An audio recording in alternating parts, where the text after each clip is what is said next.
This video is sponsored by Card Kingdom. You can visit their store by using my referral link in the description below.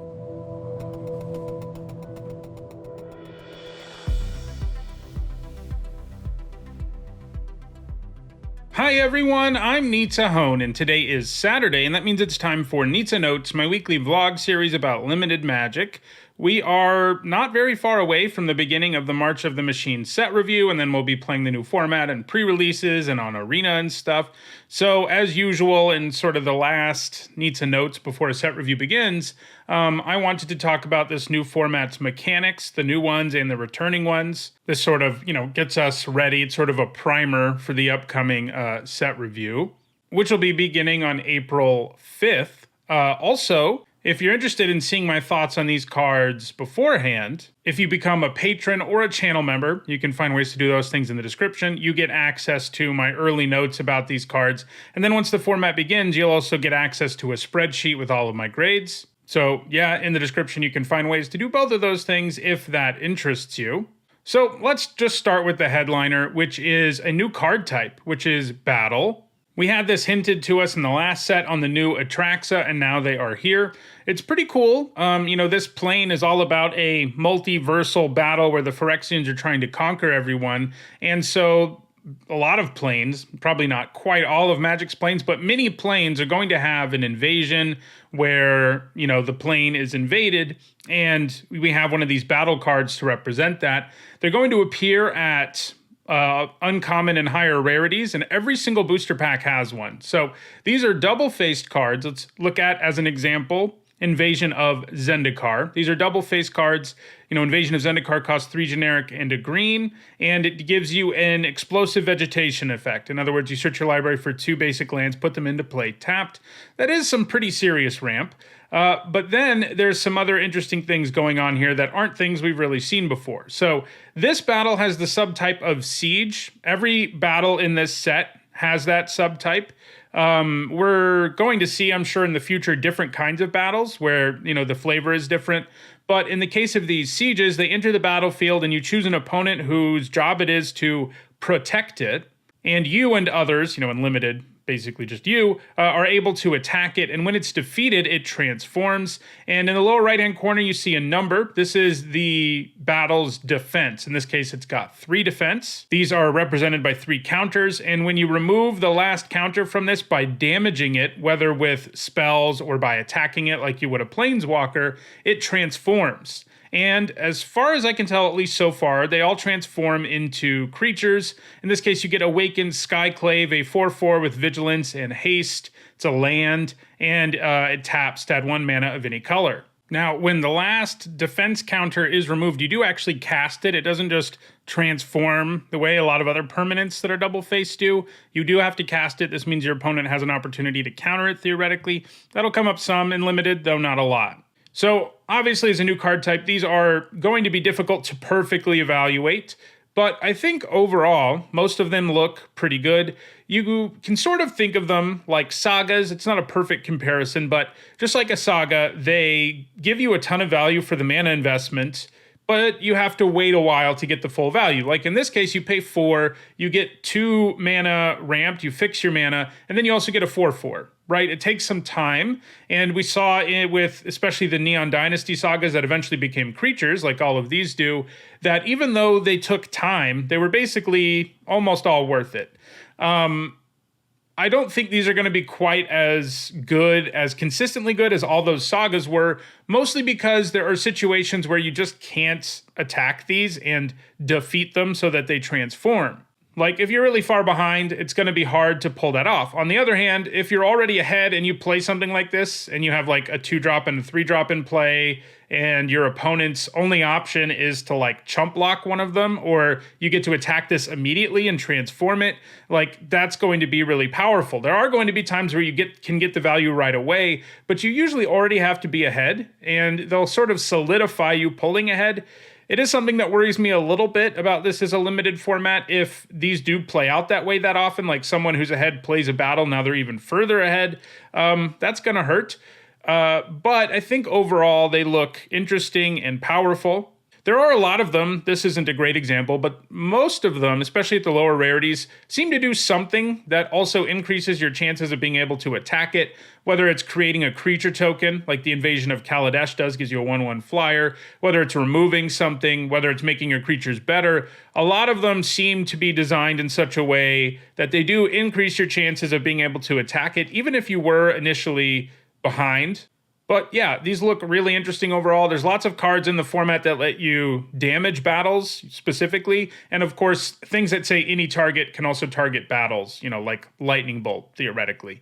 And it's going to be interesting when you see these and whether you should, like if you're red and you have damaging spells, when should you use them to target a battle or target a creature? And it's obviously going to depend on the situation.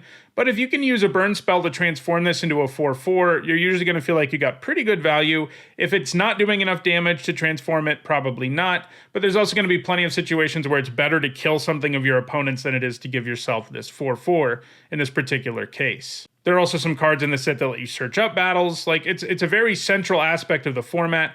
Like I said, there's one of these in every pack. It looks like there's going to be a monocolored uncommon battle for every color, and then there's also going to be an uncommon battle for every 2-color pair, and then they're also at rare and mythic. So you're going to see a lot of them. They're going to be a prominent aspect of this format, and I think in a big way. And I think the flavor's cool, and I think the design's interesting, and I like that they did this subtype thing so that future battles don't all have to work the same. The siege, interestingly, is what makes this gain a defender in your opponent and then you attack it. That part may not be the same on future battles. It'll be interesting to see how that design space works out.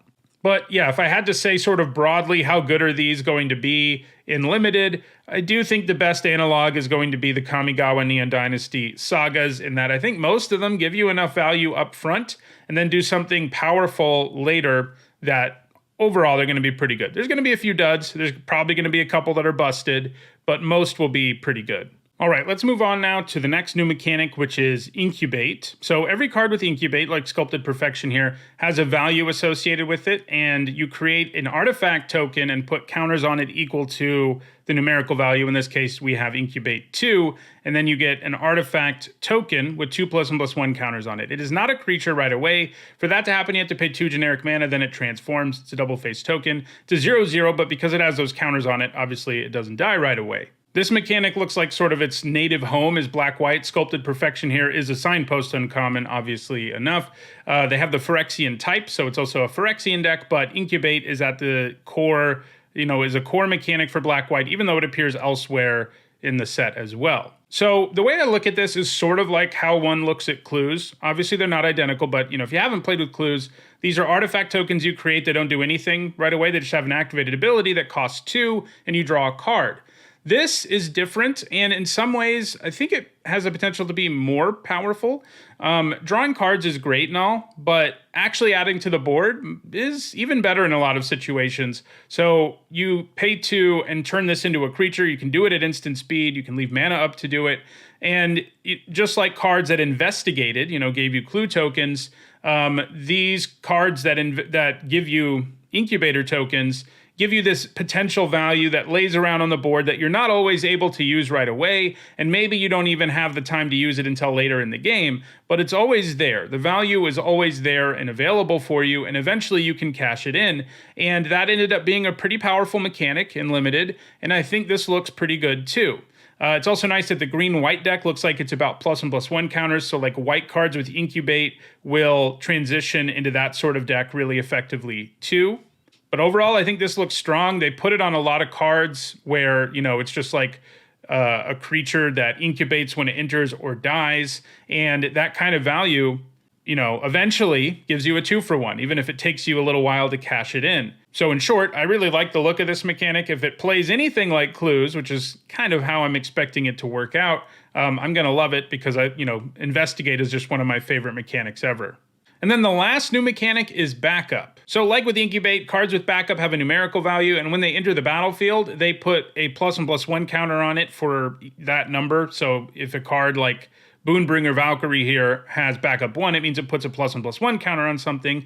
And then also, in addition to putting the counter on the thing, that creature also gains all the abilities that the card has. So in the case of Boonbringer Valkyrie, all of these keywords, it gains all of those until end of turn. So that's really powerful too. I mean, it lets you add to the board in a way that makes an immediate impact, allows you, in the case of Boonbringer Valkyrie, obviously this is a rare, but it's going to make basically any creature you have into a capable attacker, and that is going to be a great thing. The other nice thing here is you can actually just put the counter on the creature with backup. Obviously, if you're doing that, you're not getting the value that lets you attack more effectively the turn you play it, but there are times where you just want to make your card with backup, have higher power and toughness. There are times where you just want to have another body on the table to give the counter to. I do think in an ideal world, you're putting the counter on something else most of the time, because doing that means even if your opponent kills your card, you've gotten value out of it anyway. So they're not getting like a clean 1-for-1 out of killing your backup creature if you've already put a counter on something else and temporarily given it some abilities.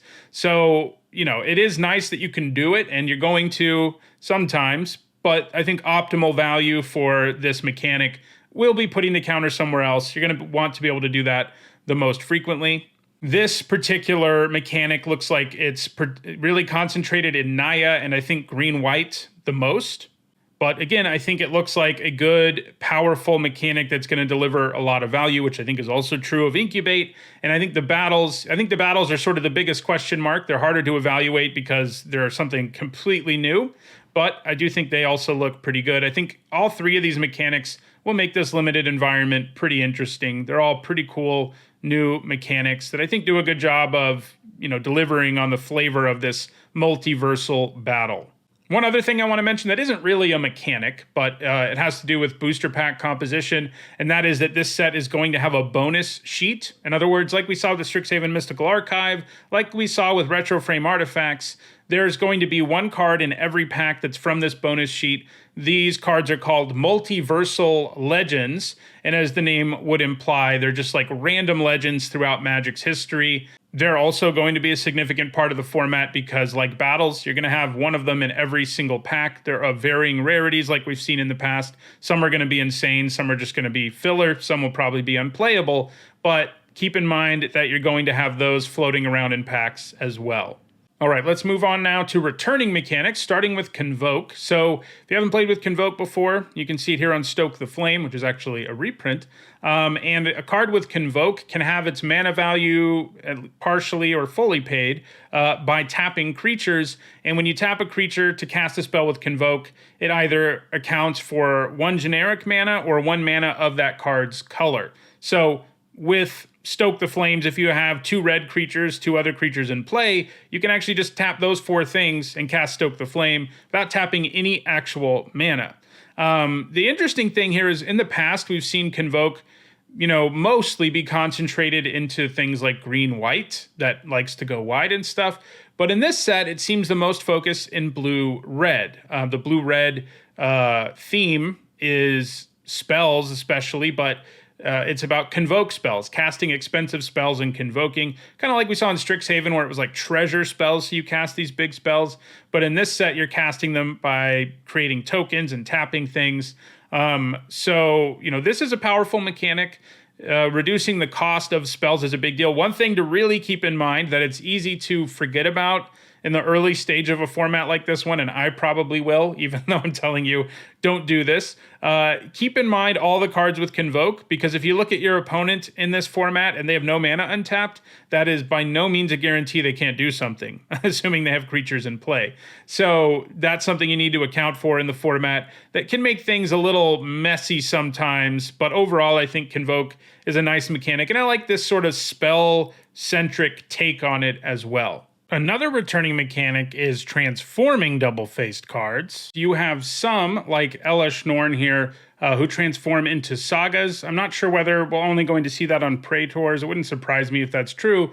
But it is a Saga on one side. You transform her. You have to cast her front side first as a creature, but you can pay mana and sack 3 creatures to transform her. Then she becomes a Saga. Usual Saga rules apply. She starts on chapter 1, and then the next upkeep you get chapter 2. Actually, it's draw step, then you get chapter 3. And in this case, it looks like they all transform back into a Praetor after that. So they go back and forth.